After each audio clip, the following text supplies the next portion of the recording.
Welcome to this week's edition of Dugout Dish Podcast.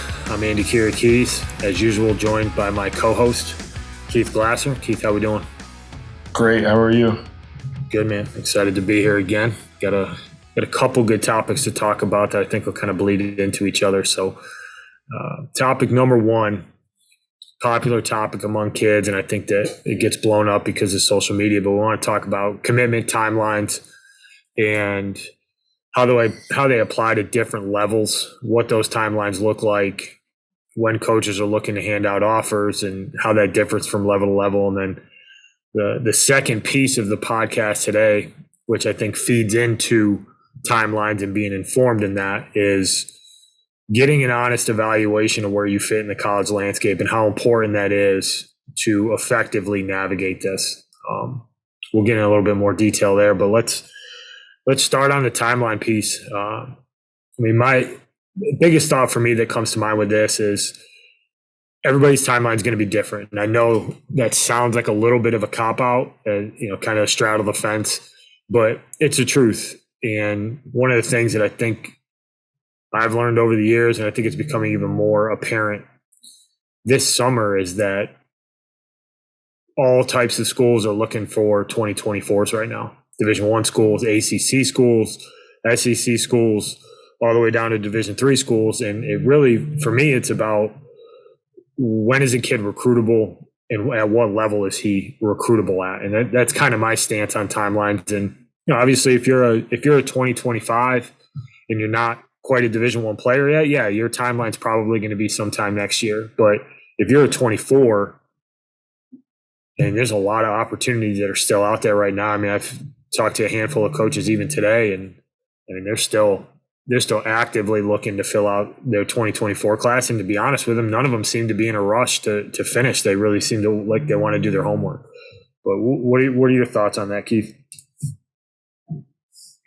Yeah, I think the new rule is going to change it, but the transfer portal is obviously something that is definitely slowing down the signing of a lot of players, right? Like you have a lot of people who are getting into the transfer portal to fill out their classes and plug holes, and then taking their time on high school seniors. And I think it's only going to slow the recruiting of the 2025, the 2026 classes moving forward, because you're going to have this many people in the portal. There's going to be a lot of people who are, coaches that are going to be able to plug their holes with college players, and they're going to kind of bark up that tree first before they move on to the high school kid. So, I think that it's certainly going to slow some things down. Like there's going to be some the Division I kid, I think for the most part is everyone kind of knows who they are when they show up to the field to be, to play. But, I think they're going to start committing at a little bit of a later rate than what they've been doing in the past 3, 4, 5, 6 years. Yeah. I mean, who knows? They might change the rules again. I don't know what that's going to look like, but I mean, I think the new rule is going to kick this here moving forward, specifically for the 25, the 26s, and the 27s. I think you're going to get a little bit closer to what it used to be, which is most kids don't commit until the summer before their senior year of high school. I think that that's going to be the norm more than it is the outlier. And obviously the contact rule is going to have an impact on that. And, kids not being able to get offers prior to August 1st heading into their junior year. But I think the combination of that and the portal, like there's so much shuffling going on. I mean, I talked to a Pac-12 recruiting coordinator today. He told me that he went to his first high school game of the summer today. And we're recording this on July 17th, and I think that that's pretty telling. Yeah, did they have most of their 24 class done? Probably some of their 25, yeah, but they're still looking for guys. And from what I've seen this summer, from what you've seen this summer, I mean, there's plenty of really good baseball players out there who still aren't committed. So, those mid-major schools, those lower-end Division I schools, I don't think this I think this timeline is going to be more the norm for them, and they're going to be doing most of their recruiting that summer before a kid's senior year, and it's not going to be these. I don't think a lot of those schools are jumping in to sign a bunch of 2025s the first week of August. I don't anticipate it unraveling like that. I think you're going to see, kind of the cream of the crop go, and then I think you're going to see a fairly big pause. Guys get to see guys more. They don't have to rush. They don't have to get on the phone. That's another thing that I think's been interesting is that even for 24s, guys aren't doing as much phone work as they used to until they feel really good about a kid, because there's not that pressure anymore. It seems a little bit different in terms of how coaches are kind of going about their business. Yeah, and it makes sense, right? Like there's a lot more time to sit around and shouldn't say sit around, that's not the right thing, but there's more time to be able to make a decision, especially with what the new rules are going to be. You don't have to sign a 2027 or commit a 2027 because everyone else is doing it. And if you don't, we're going to be up against it and lose this kid and blah, blah, blah. Now it's like, well, no one else can do it. So let's sit and wait. And, you can go watch them play and make decisions and feel really good about where those kids are at before you actually, decide to go down that path. You can actually gather a lot more information. You can watch them a little bit more. You can talk to their coaches and talk to a bunch of people and get a lot more character references on where people are at, versus the old kind of, what we saw recently was just, a mad sprint to just, essentially an arms race of just trying to commit as many people as you possibly can so that, other people in your league couldn't commit those kids. So it's certainly going to slow things down. Do I think that there's going to be the really good kids that go super early? Like, yeah, I do. But that's, I don't think that that's going to be abnormal, but I think from the mid-major level all the way on down, there's going to be a lot more, a slower timeline through the end of the summer and into the fall. Now, obviously if you're going to have a lot of kids who are getting recruited at, a high-end academic Division III school, like those kids might, I don't know. I don't think it speeds up or slows down what's been going on at that level. The reason I say that is because we always bring up the trickle-down effect. What goes on at the Division I's end up, trickling down. Like I just don't know in some instances if it's going to change what some schools do, right? Like some schools have always waited super late to kind of get after recruiting classes. I don't think the rule changes it, but high end Division III, like if you're looking at the NESCAC or the Liberty League or some of those higher end academic schools, especially California too. Like it's a niche kind of market you're in to begin with. So if those are schools that you want to go there and you're getting recruited by the school, like it's not going to change your timeline from what it was 3, 4, 5 years ago, last year. It's going to be the same thing. Like you'll see kids committing Division III now, you'll see them committing in November, December. Like that's not going to change anything. Yeah, no, I agree. And I think we'll do like a little thought exercise here. Like if you're going to, we'll do it with the 2025 class because you've got that August 1st piece coming up soon. And they're probably they're the first class who's going to go through this new model with all the deadlines and, with the contact rules. And kind of how I look at it is, because this is going to bleed into kind of the evaluation of where you're at as a player and why having an honest assessment there is really important. But if you're a 2025 and you're going through this right now, obviously you may have had contact before the new rule put in place, but you haven't talked to anybody in months. If you're a legit Division I guy, like if you're that upper mid-major or you're that like top tier type of talent, right? ACC, SEC, quote unquote Power 5, and then you start mixing in, like the CAA and American and Conference USA and some Sun Belt, some conferences like that. Those kids are probably going to go off the board pretty early, right? Like if you're a guy that they've seen, if they're a guy they feel comfortable with, they get a chance to know you a little bit early on in August, or they get some good references from coaches, I think those kids are going to go early, but the new early is going to be August, September of your junior year as opposed to August, September of your freshman year, right? So those kids are going to wait a little bit longer. I think you're probably going to see some of those mid-major, like those true mid-major schools, like those tier 3 schools. I could see them jumping on some kids, trying to get on a kid early before he blows up. You know, maybe you find an arm that you feel really good about whose velo isn't quite there, and you try to snatch him up before he goes into the offseason and adds 5 miles an hour.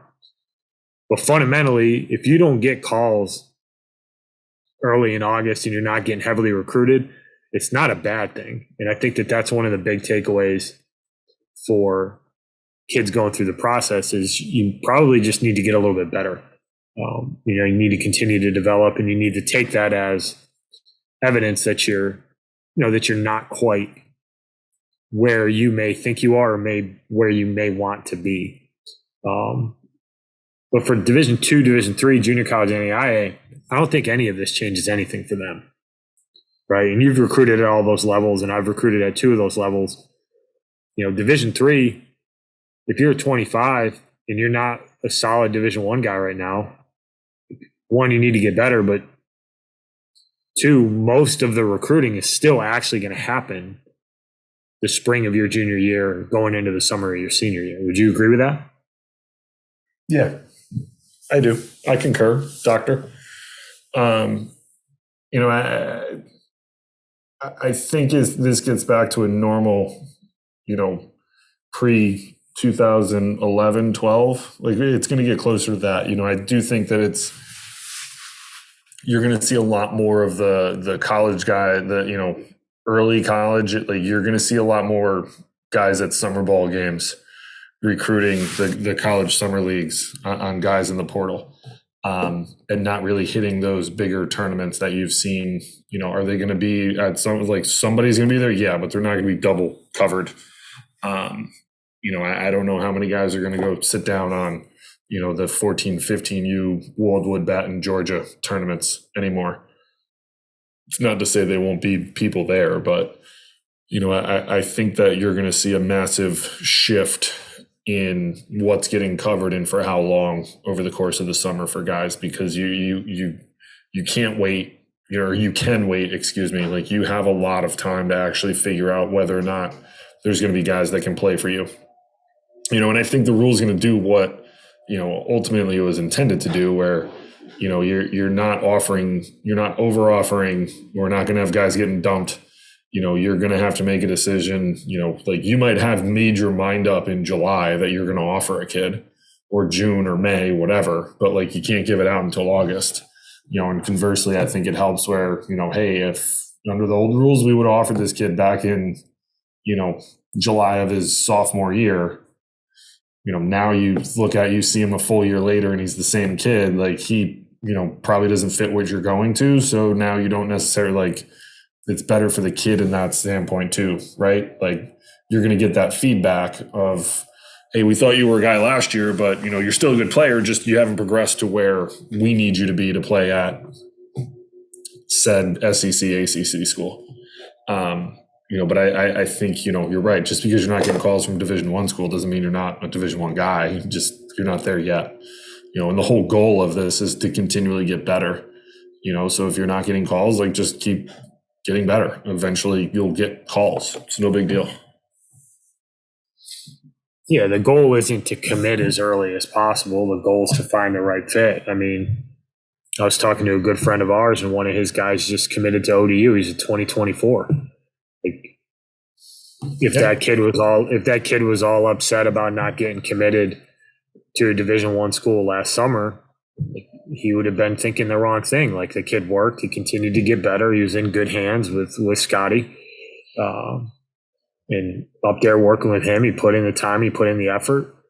He had a couple really good outings, and now he gets to go pitch for Mike Marin. And, you know, if that kid goes into panic mode and is worried about the Twitter posts and the social media posts, you know, he might not get where he's going to go. But the kid put his head down, and he's going to go pitch for a top 50 program in the country that's been pumping out pro guys like it's gone out of style recently. And I think that that's really good evidence that players just need to continue to develop. Like, it sounds simple but it really is that simple. You need to be recruitable at that level before you can get recruited at that level. And we've talked about this. Playing at that top tier of Division I baseball, it's a really, really small percentage of kids. And you got to be really good to do it. And for some guys, they don't become that player until, if you're 24 now, right? For some guys, if you're a 2025, you might be that guy now. Great. But just because you're not doesn't mean that you're not a college player. It just means you need to get a little bit better. And guys develop at different rates, and to get caught up in what everybody else is doing, I don't think is very beneficial for anybody. And you got to control what you can control. And these coaches are going to evaluate based on the performances that they see. And if you're good enough and you're in front of the right guys, then you'll be in good shape. But if you're chasing something that's not even close to the realm, if you're a righty and you're 80 to 82 right now, and you think you're going to get a Division I scholarship, like, you're probably chasing the wrong thing. And there's kids who run into that every year, but it's kind of where that honest evaluation comes in, and having somebody in your corner who's willing to tell you, like, hey, you fit in this place, you fit in this level of play in these type of schools. I think it's really important. And if you've got somebody blowing smoke up your ass as a player, it doesn't do you any good, because especially if you're a 2025 right now and you got somebody telling you like you're an ACC guy. Well, if you are, great. But if you're not, and they're feeding you that, you're going to be disappointed in August. And you got to realize that it doesn't mean that you can't be. It just means that you need to get better. And that's what off seasons are for. That's what the fall's for. Guys, you see guys have massive velo jumps or grow 3 inches and put on 20 pounds. Like, that's not abnormal for a 16-year-old to go through a change like that physically. And I hate to see it when kids get disappointed by the things that they don't control that are going on around them. It's tough, because they're tough conversations to have, but they're the ones that are necessary for sure. Yeah. I think the hard part is you have a lot of people who, if you play baseball at the AAU travel level and you're looking to get recruited and you spend a lot of time doing this, like, your ultimate goal is to, play Division I baseball, right? Like, that's what I think a lot of kids who do this aspire to, and then get drafted and play pro ball and get to the big leagues. But that's not going to be the reality for, what is it, 2.2% or something? So 2.2% of high school seniors are going to go play Division I baseball. That means 97% of people aren't going to play Division I baseball. So that's a lot of people. It's not to discourage anybody, but like, that's the reality, and those are the numbers. So you have to have somebody in your corner, somebody telling you, and being honest with where you fit at the collegiate level. And, I know Jonathan's talked about this on here, and, I'm never going to say that you've had to have played college baseball to know this, but I do believe that, like, you should have some semblance of college coaching or a very high knowledge of baseball at the collegiate level to be able to legitimately tell people where they fit. Like, I think it's hard if you've never coached college baseball, or, you haven't done it in 30 years, to sit there and be like, no, you can definitely play at this school and you fit at this level. Like, the game has changed so much. And if you've never really recruited and you've never done this, like, I think it's a little bit, easier to say, like, it like, at the, maybe from the AAU coach's standpoint, like, if you have guys that have played at multiple college levels, like, you can compare guys across those levels and make a pretty good, pretty educated guess. But I think right now there's a decent amount going on of people who are overestimating where players can play. And I think that is leading to disappointment on both ends. disappointment from the person who believes that kid should play there when they don't necessarily have a full understanding, and a disappointment on the kid's side because they believe they're getting, they're being told that they should be able to play at this level, and they have zero calls, so it that's where it becomes vital that you actually, have somebody in your corner or somebody that you trust that has, a high knowledge and knows what level you will potentially fit at to really help you guide through this process. I mean, one of the biggest resources we lean on is the guys that we coach with, or the guys that we know through coaching. I mean, it's one thing for us to evaluate a player. I think generally we're very much in the ballpark. I think something that we pride ourselves on is that if we pick up the phone to call somebody, they're going to be at least worth the drive to the ballpark, right? Like, because we know what it's like to be on the other side of that when, somebody tells you a kid's 80, it happened to us at William and Mary, you get a call from somebody, okay, kid's 86 to 88, 6'2", moves well, good breaking ball. You drive 4.5 hours to go watch the kid throw and he's 80 to 82. It's like, all right, well, I'm never taking a call from that guy again.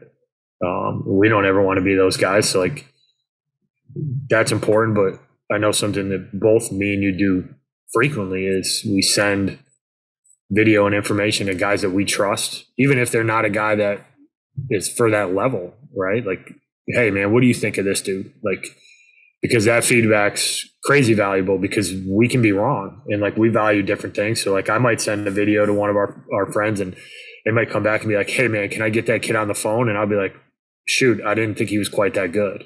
Well, now my opinion has to change a little bit, and that school list changes and the contact list changes. And,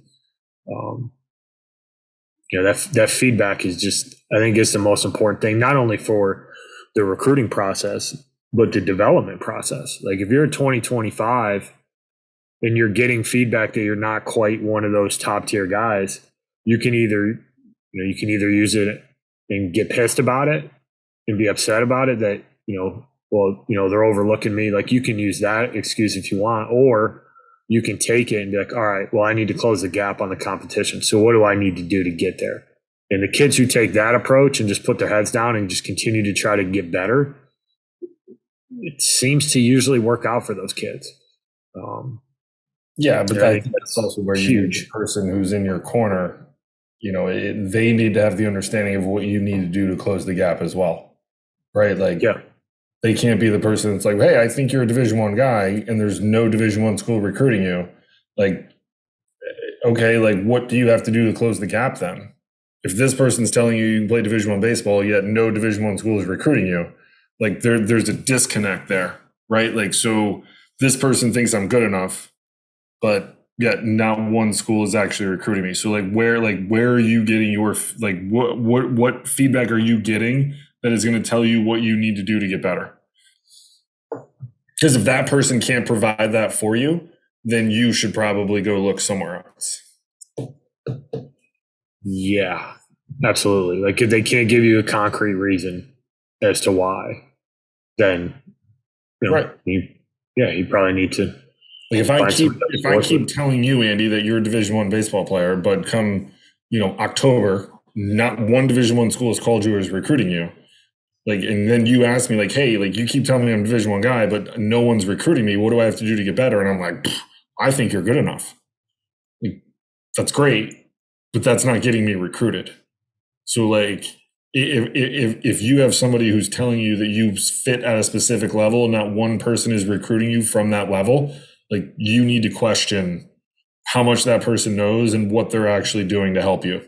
Because if they can't provide an answer or get you to the point that you are being recruited by schools at the level they think you fit, then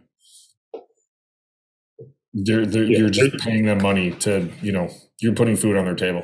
Go give your money to someone else who's going to actually help you. Yeah, I mean, there's clearly a disconnect. And I think there's a big difference between you are and you can be, right? Because I think that for a lot of guys, right, there's guys who are 25s right now that they aren't right now, but they can be if they decide that they want to get after in the weight room, that they want to start taking care of their bodies, that they want to make some adjustments to their swing or their mechanics, and they're willing to put in the time and effort to go after it. Like, there's plenty of kids who are going to go in to this fall as a 2025 who aren't recruitable Division I players and are going to pop out the other side of the spring and are going to be recruitable Division I players because they use those 4 or 5 months effectively. They got in the weight room, they added some strength, they added some speed, they worked on some of their deficiencies. And, there's kids who a lot of times it's just the physical component of it. Like, you have the skills, you've got the actions and you've got the feel for the game and you've got good bat to ball skills, but you don't drive the baseball yet. Or you're 81 to 83 and you throw a bunch of strikes and your slider is pretty good for your velocity, but you're just not throwing hard enough. Well, there's ways to close that gap. And as a player, when you go through this, that's what's really important, because that improvement doesn't stop when you make your commitment either. I mean, if you think that you're going to commit and just be ready to go when you get on campus by going through your normal routine, you're probably in for a pretty rude awakening. And, that time and effort that you put in the weight room, that time and effort that you put in the off season is really what usually closes the gap. It's usually what separates a lot of kids. And I think going to the weight room a couple days a week and going to their hitting coach once a week is enough to get them where they want to go. And it's just not enough. I saw a post about Sammy Stafora, and he was a kid who got drafted. I think he was 43rd pick of the draft to the Reds. And it kind of chronicled his improvement, right? And obviously he's a super talented kid, but 3 years ago, he was running a 7.3 and weighed 160 pounds. Well, he worked his butt off. He was driving 45 minutes each way to go work with somebody that he trusted. And, fast forward 3 years, he's running a 6'4". He weighs 195 pounds. And he just signed for a couple $1 million. Now, that's not everybody's story, but the general story is, if you're willing to put in that time and you're not going to get caught up in the rankings, you're not going to get caught up in the timeline at which you commit, you can close the gap and you can get better. But it just, that's hard work works. Like, I know it's a little corny, but that kid didn't do that because he just magically shot up and got fast. Like, that's not how it works. That kid put in a ton of work and effort, and that gets overlooked when the kid signs for a couple $1 million. You forget that 3 years ago, he was just a pretty good high school player. And that kid outworked everybody else, right? Obviously, he's got some talent and some ability that translates for sure, but I'm willing to bet that there's not a lot of kids who are willing to drive an hour, 45 minutes each way, 5 days a week, so that you can get into the weight room with somebody you trust, so that you can work with somebody that you trust. Like, most kids, if it's not super convenient, they don't want to do it. And nothing about this journey as a player is convenient if you want to figure out how good you can be. No. And I'm sure we'll talk about this on another podcast, but it's far different in the college game, right, versus high school. And you hit the nail on the head. Like, if you think that just working out once or twice a week and hitting once a week with your hitting guy is going to be good enough to get you to where you need to be, you're wrong. Like, you got to hit 5, 6, 7 days a week when you're in college if you want to keep it rolling. It's funny. My wife and I are at my parents' house, and we were talking about stuff. My wife, for those of you that don't know, is the head women's lacrosse coach at Brockport, and she played Division I lacrosse as well. But we were talking about what we were going to be talking about, you and I. And my mom was like, "I'll never forget the first game I went to when Keith was a freshman, where I looked out at the field and I was like, oh my God, these guys are huge that he's playing against." And I wasn't a small dude, right? Like, my freshman year, I was probably, I'm 6'2". I was probably like 190-ish.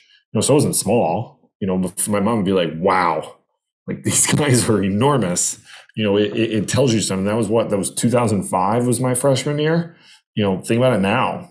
right? Like, I mean, I think playing weight for me, my junior, senior year, I was like between 205 and 210. Like, I'm still smaller than I think the average weight of LSU in Florida this year. Like, they're big dudes, and I found the weight room. I worked out a lot. I did a lot of those things as I got older, and if you have the ability to do that stuff earlier on, you're going to find yourself in a better position, but I do think that if you can get in the weight room earlier, it's going to make you a better baseball player in the long run. And I just think that there's a lot of things that go into this as from where your timeline ends up being and who is helping you and what feedback you're getting that I think it gets pretty convoluted for families about what you should be doing and what you shouldn't be doing and where you fit and where you don't. And I think, we've talked about this before where I think, I don't think it's misinformation. I just think it's it's said with the best intentions, but it's misguided. You have people that don't necessarily know what's going on. And they're trying to do things with the best intentions, but they're just unfortunately wrong. So, but I think that's where, a lot of the honest feedback and I don't even know, like, you can get feedback from camps and stuff, but just somebody who can honestly help you through this process if you don't know what you're doing is tremendously huge. Like, I think, I went through this and we've talked about this. I don't know if we've ever talked about it on here. Like, our process from a recruitment standpoint is so different from what goes on nowadays, right? Like, I just played a bunch of games and people called me. Like, showcases weren't a thing for you and I growing up. Like, you know what I mean? Like, Perfect Game was in its infancy. I played in the Worldwood Bat in Florida in January. And that was like, what is this? It was like the first taste of a showcase, and it was just a bizarre, now it's, that was the only showcase I went to. I didn't go to any college camps. I didn't, that was it. And then I just played games with my summer team. That was all.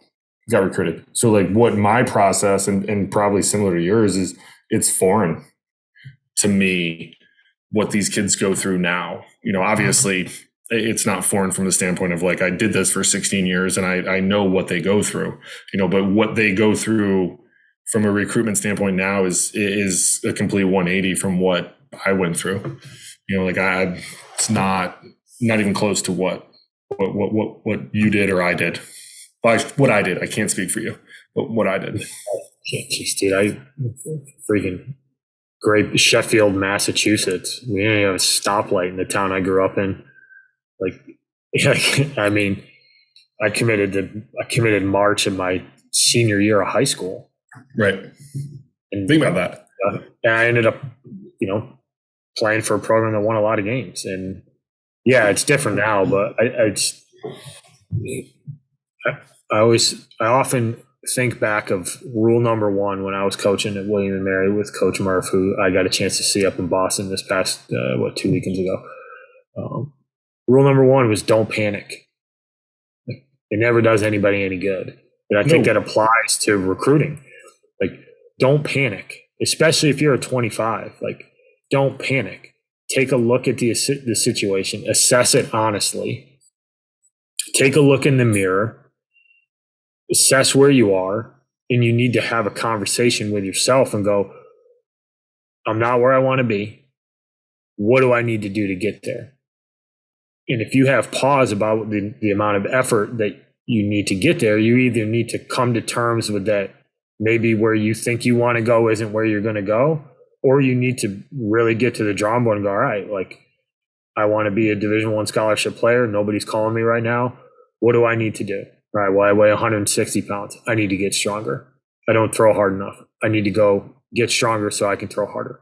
Like, I need to increase my bat speed. I need to make some mechanical changes. Like, if you can have that honest conversation with yourself and you have somebody in your corner who can help guide you in that conversation, that's super powerful, because until you're willing to make that change, until you're willing to acknowledge what the current state actually is, you can't make any changes. You're just going to be, spinning your head, blaming everybody else. They're like, oh, well, I didn't play well that game. That's why they didn't like me. Like, you can find a million different excuses if you want to find an excuse. It's harder to look yourself in the mirror and go, you know what? I do need to get stronger. I do need to think about how I'm going to revamp my swing this offseason. You need to have those conversations. And if the kids who do that, and the kids who have somebody in their corner who's willing to look them in the face and say, hey, man, it's not that you're not good enough. It's that you're not good enough yet. And here's how we're going to get you there. Those are the people you want to surround yourself with. Those are the type of people that you need to be getting information from, not the people who tell you what you want to hear all the time, because that's a cop-out, and it doesn't do anybody any good when you're trying to get somewhere, right? There's a time to love on somebody and, pat them on the ass and tell them everything's okay, and there's another time to sit them down and say, hey, here's where we're at. If you want to get here, here's the plan. Are you going to buy into the effort and the time that's going to be required to get there? Or if you're not, we got to reassess what the goals are. Yeah. I mean, I couldn't agree more. I just,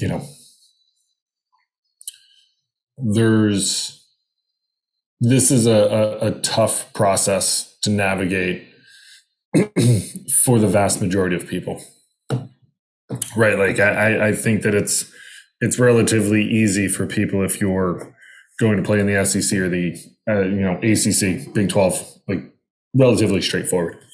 Everything else I think can get pretty convoluted. So being able to get the correct feedback, the correct information, and know what you should be doing in your process, and know that it's okay to not be getting phone calls, and to know that you have to get better at certain things in order to get recruited at certain levels or certain schools. Getting that information so that you can get better yourself. And you should be getting better as you get older and do this if this is what you want to do. But being able to listen to people and trust them and know that they have your best interest in mind too. And I think that, unfortunately, I think that from not only at the high school level, but I think there's some college guys that are going to end up in the portal for a while. Having potentially had bad information, but unfortunately, I think that's the way of the world right now. I'll beat the drum and try to not let that happen to this great game, but I do think that that's going to happen over the course of the next couple of years. Sure, you're definitely seeing kids who are getting bad information from people telling them to go in the portal. Yeah, period. That's what I'm proud of. Yeah, the math doesn't even add up. Like, think about it. I think Kendall Roger tweeted the other day, there's like 2,500 Division I players in the portal right now or something. Like do the math. There's just not that many spots. And everybody keeps throwing out, well, when the COVID years are done, when the COVID years are done, when the COVID years done. Well, there ain't that many COVID years left. And you have a free year to transfer, and people are telling you that you should be at a better school. Grass isn't always greener. And I'll tell you what, if you go in that portal, those people are also not back to those people aren't coaching in college, I don't think. Well, and there's no consequences to them telling a kid that you should go into the portal. See, now we're on the same page. There's no consequences. Yeah. When you can sit there and say that, we've done all these things, and a lot of these people have done phenomenal things. I'm not taking that stuff away. But like, I see tweets about, college coaches will tell you this because it wins games. Like, yeah, like that's what they get paid to do. They don't pay to just develop one skill set, whether it's hitting, pitching, whatever, and lose games. Like, they're not gonna be around for long. They're like, this is their career. And I think that it's very easy to sit in your ivory tower, and when you don't have to recruit kids and you don't have to win games to put food on the table and you don't have to do those things, it's very easy to say like, well, this is what they should be doing, or this is where like that guy doesn't know what he's doing. Well, you jump into that portal because you drink the Kool-Aid and you have nowhere to go, or you end up at a lower level, then like whose fault is it? If that person's telling you should be at a better school and none of those people agree, like where's the consequence? It's an easy conversation to have with a kid and tell them like, hey man, you're better than that school. One, you better know damn well the college landscape to be able to say that. And you better know for damn sure that that kid is. But you're playing to a kid's feelings. Like what 18-year-old kid isn't going to fall in love with the idea that they're better than everybody's telling them? You know, like that's an easy emotion to play off of, to tell a kid you should go in the portal because you can play at a higher level. Like that's an easy thing to do. It's harder to tell a kid, hey man, I know, like, and this goes for the recruiting process. It takes more knowledge and more backbone to look a kid in the face and go, the ACC school that's offering you a spot isn't the right fit for you. Because the goal isn't to wear a uniform. The goal is to figure out how good you can be. Like that's a harder thing to tell a kid because it goes against, you know, what everybody wants to hear. And it's the same thing with the transfer portal. You got people telling kids who, you know, putting up marginal numbers that they should go in the portal and see what they can get. Like, what are we doing? But it is what it is. I mean, I think the only thing that we can do is just try to be honest and give people information, force them to answer questions that are uncomfortable. Like, I think that's a big thing, is to ask the question that's hard to answer. Yeah, I mean, I'm seeing people that are, you know, sub 300 hitters at the Division III level in the portal trying to play Division I baseball. Like, been around this game a long time. It's not going to work. Yeah, if you're a 290 hitter at a name random Division III conference, you're gonna have a really tough time at a good Division I school. It's just surely that. And you're gonna have a good career at the Division III level, and that is awesome. There's nothing wrong with that at all. It's literally amazing. Like it's like I don't understand why you would want to give up that to go do something that you're like Chris talked about, you're opting into more competition. So, you know, hey man, best of luck. But if it doesn't work out, like look back at that moment and the people that got you that spot to be like, why am I here? What am I doing? Yeah. And I don't think I want to kind of stomp this. Like, I don't think the portals, I'm not anti-portal by any stretch. Like, no, neither am I. I think there's a place for it. I think it's a good thing in a lot of ways because kids do make bad decisions and you get an out, right? Like maybe you get somewhere and you just like, man, I don't freaking like it here, right? Like that's a real thing for an 18-year-old to go away from home and they get there and they go, you know what? Like this isn't a good fit for me. I need to get a little bit closer to home or whatever it is, right? For some kids, it's going to be playing time. Like you get there and you go, oh, shoot. Like, I'm not sure if I'm going to really get a chance to play here. Like that's a valid reason to leave. And you do get kids who go to a mid-major school and they blow up. Yeah, good on you. Go get it. Who am I to tell a kid to turn down money to go play? I mean, some of the money that's getting thrown around is ridiculous. But I think that those are more the outlier than they are the norm at this point. I think there's a lot of kids who are going into the portal with bad information because people are trying to put their stamp on that kid's journey and they're not willing to tell the kid, hey man, you're in a good spot. You didn't play a lot as a freshman. That just means you need to get better. Like most kids don't play as freshmen at college. That's not normal. Yeah, I mean it's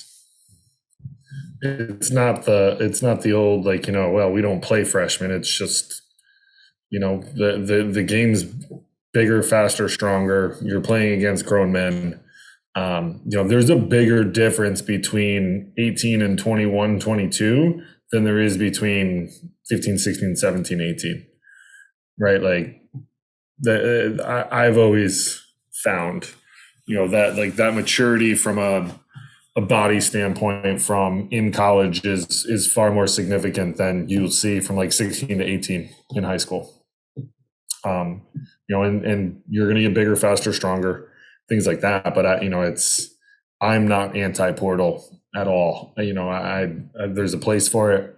But I think that there's just a lot of things being thrown around to some people to, yes, put their stamp on them. And I think that you see it around the draft, you see it around a lot of these things where, it's funny, and I'll piss a lot of people off by saying this. I don't really care. Like, you very rarely will see coaches at the collegiate level like put their stamp on kids when they get drafted, right? Like, you'll see like, hey, congratulations, it's awesome. Like, kid works his tail off, he got drafted.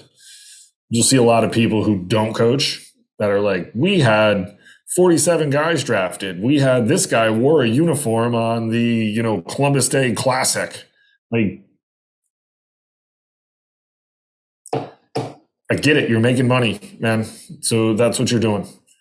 But understand the look that has, and understand that, there might be, you might rub coaches the wrong way. Like, I get that it's a business, but I think it's hard to, like, when you're a college coach who works with a kid every single day, the clip that you do, and you have people who are like, wow, he trains with us over the summer for, 6 weeks. Like, we're the reason. Come on. Humble yourself one time for me. Yeah, I couldn't agree more. Like, and I'm not saying that those people don't help, because they certainly do, and they're good at what they do. Right? Like, yeah, but if you're a coach and you're in it for the credit, you're in it for the wrong reasons. Period. Yep. If you're in it so you can tweet about, like, to your point, that they wore a uniform for you on some random tournament, from travel ball, like, what are we doing? Like, just acknowledge. You already played with us in the Columbus Day Classic, the Labor Day Beat the Heat tournament. Like, come on. What are we doing? The Beat the Heat tournament. Somebody got blown up for that the other day. I don't know I forget what organization it was, but they tweeted about some kid who got drafted, and somebody blew him up. Like, the kid wore a uniform for you for 3 days. Like, stop it. Like, you didn't have anything to do. And that's the stuff that I think, as somebody who did it for 10 years, and you did it for 16, like, you don't see Tim Corbin or name whatever other big time random coach. I mean, there's a million of them, but you don't see those guys tweeting about me. It's not a me tweet. It's not about you. It's about the kid. Exactly.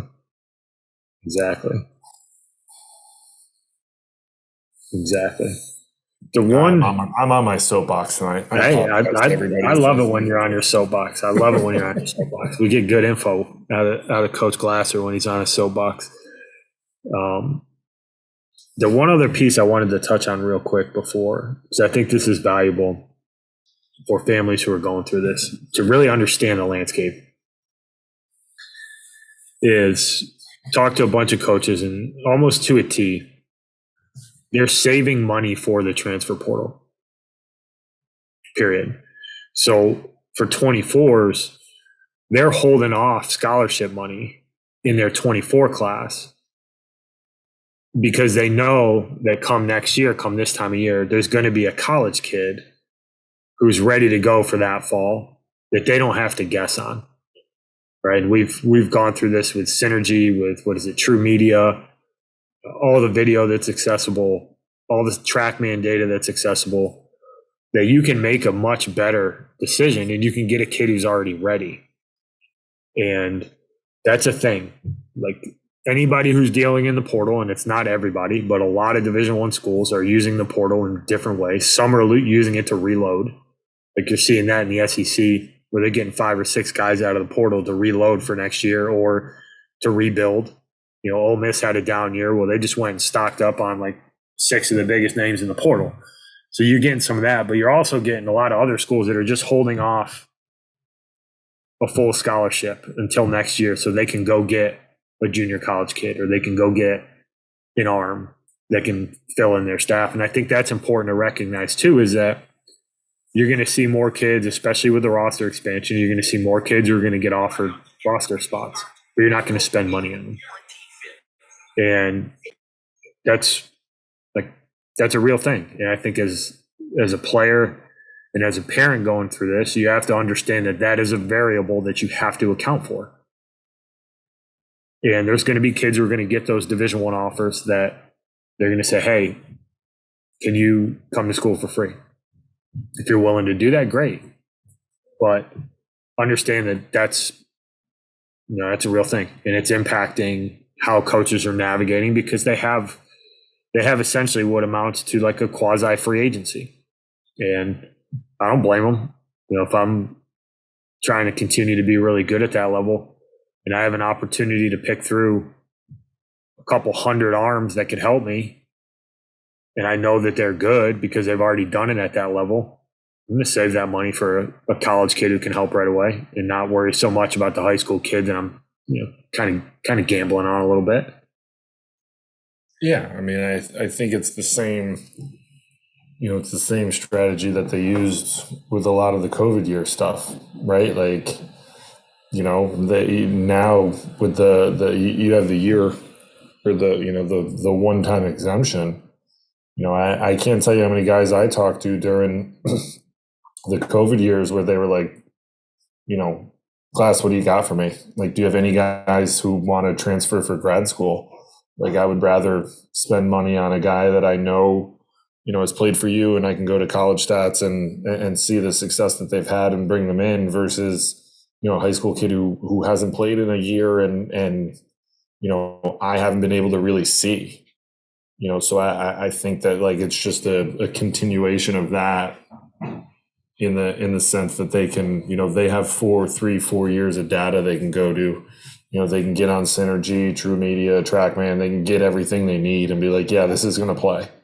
And we can plug this for a year or two, instead of the old, risk it on a high school kid, which isn't, it's not going to go away, right? Like, you're still going to be offering high school kids, but there is going to be that 1 or 2 off, guy or two that they're going to take from a transfer standpoint that, they have a lot more data on, a lot more confidence in being able to get that person for 2 years, versus maybe a guy they're on the fence about from a recruiting standpoint at high school.